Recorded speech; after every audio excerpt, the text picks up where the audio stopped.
Bienvenue dans l'épisode 0 explicatif de ce RP L'Appel de Cthulhu, nommé La Boutique d'Antiquité. Dans cette vidéo, je vais vous expliquer les règles de base et j'expliquerai ensuite le début de l'histoire et les personnages concernés. Cela permettra de pouvoir visionner la partie complète avec beaucoup plus de compréhension.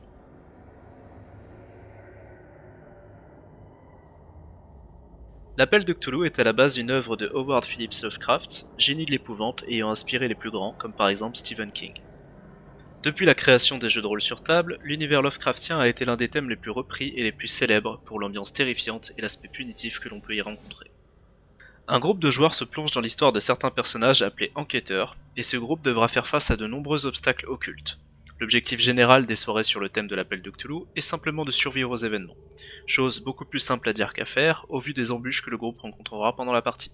Afin de raconter et de contrôler l'histoire, la partie nécessite un maître du jeu, communément appelé gardien lors de l'appel de Cthulhu.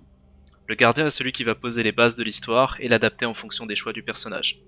Étant personnellement le gardien et créateur de cette histoire, j'ai fait le choix de choisir des règles assez simples et arbitraires afin que les joueurs puissent se concentrer sur leur interprétation de leur personnage.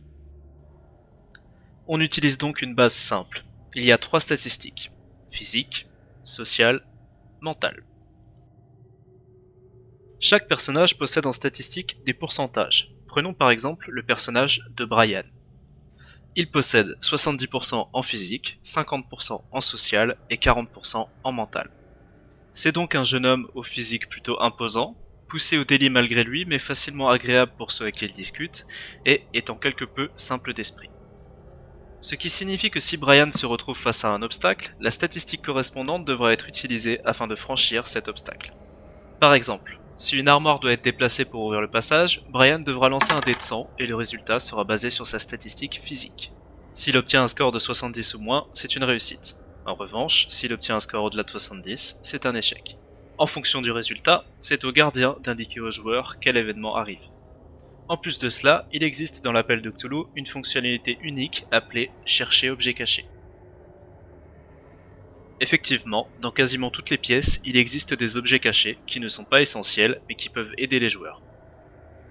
N'importe quel joueur peut demander le droit de chercher un objet caché, mais il existe une limite d'une seule fouille par pièce. Mettons que si le joueur A rate une fouille, les autres joueurs n'ont pas le droit de demander une autre fouille dans cette même pièce. Il existe bien sûr plus de spécificité dans les règles, mais celles déjà expliquées permettent largement de pouvoir comprendre les événements. Intéressons-nous maintenant au contexte de l'histoire. L'histoire se passe à Boston dans le Massachusetts en octobre 1921. La prohibition a été établie depuis un peu plus de 6 mois aux États-Unis, ce qui entraîne les USA à la fois dans une période de dépression ainsi que de criminalité très élevée, le plus souvent représentée par les actions d'Al Capone et du trafic d'alcool à Chicago.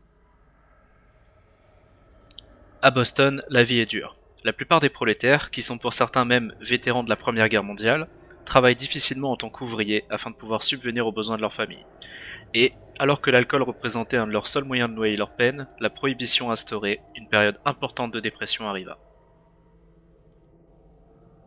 Il était presque impossible pour les habitants de Boston de perdre leurs habitudes, et le trafic d'alcool devint monnaie courante, la plupart des commerçants ayant pris l'habitude de cacher plusieurs bouteilles sous le comptoir que n'importe qui pouvait acheter s'il acceptait de payer une somme importante.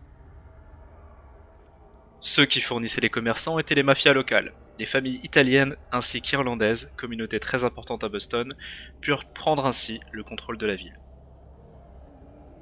Parmi ces familles, une en particulier, la famille O'Leary, parvint rapidement à prendre le contrôle d'un quartier de Boston. Cette famille pouvait aisément fournir du whisky irlandais et obtenait des accords secrets avec les commerçants afin de devenir l'unique fournisseur d'alcool du quartier. L'un de ces commerces, l'Avery Antiques, faisait partie des receleurs principaux de la famille O'Leary. Mais un jour, après avoir agi étrangement pendant quelques semaines, le gérant de cette boutique, Henry Lavery, décéda subitement. L'organisation de la lecture de son testament mène à l'histoire qui va être jouée dans cette partie.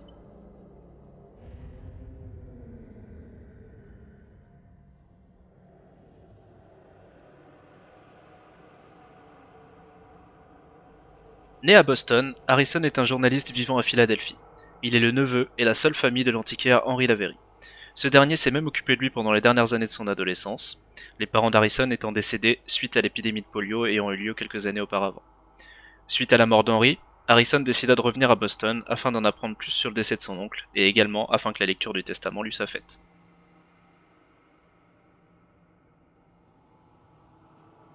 Proche de la quarantaine, Liam est un gangster et membre important de la famille O'Leary. Ambitieux, il pourra même rapidement devenir un membre à part entière de la famille, puisqu'il envisage d'épouser Penny O'Leary, fille aînée du patriarche. Liam a souvent été en contact avec Henry Lavery afin d'organiser du recel d'alcool, et il a même aidé Henry financièrement lorsque ce dernier souhaitait acheter un tableau qui semblait l'obséder. Suite au décès d'Henry, Liam décida de se rendre à la boutique avec son partenaire Brian afin de retrouver ce tableau, ainsi que les bouteilles d'alcool qui ont été dissimulées dans la boutique, avant que quelqu'un ne puisse faire le lien avec la famille O'Leary.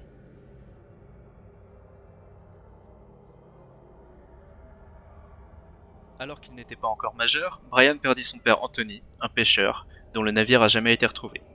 Il dut rapidement trouver un travail afin de pouvoir aider sa mère et ses frères dans le besoin, et il se vit obligé de faire les gros bras pour la famille O'Leary. Devenu ami avec Liam, il décida de continuer à travailler pour la famille, ravi de pouvoir rendre service à Liam qui, malgré leurs différences, l'a toujours traité comme son ami.